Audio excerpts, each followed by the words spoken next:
কোরআনে আছে কিভাবে মসজিদ চালাইতে, কোরআনে আছে কিভাবে নামাজ পড়তে হবে, কোরআনে আছে কিভাবে একজন মুসলিম জীবনযাপন করতে হবে, কিন্তু আমরা কি সেটা মানি? সেটা কি মানি?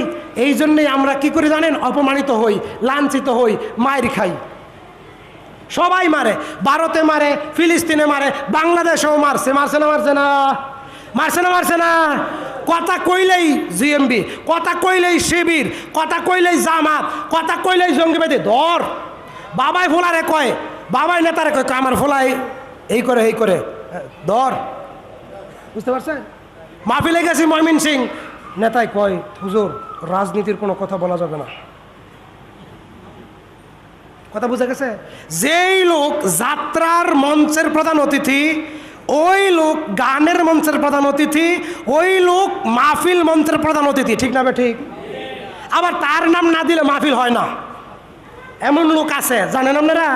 যেমন নজরুল ইসলাম বাবু, ওই এলাকার, কারণ আমি ওই এলাকায় ছিলাম, যাওয়া আসা আছে, তার নাম না দিলে মাহফিলে দিত না।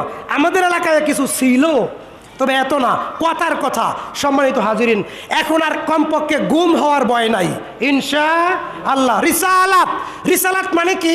ওহি। ওহি মানে কি?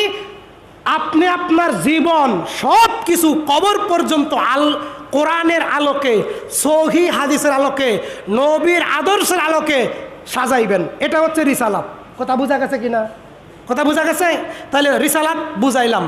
তাহলে বোঝা গেল দাড়ি আপনি এক মুষ্টি রাখবেন, এটা সাহাবী আব্দুল্লাহ ইবনে উমরের আমল।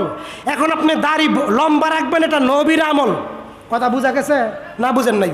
যাদের দাড়ি খাটো তারা সাহাবীর তরিকায় আমল করছে, আর যাদের দাড়ি লম্বা তারা নবীর তরিকায় আমল করছে।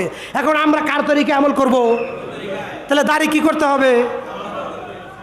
এটার নাম রিসালাত, এটার নাম সুন্নত নববী।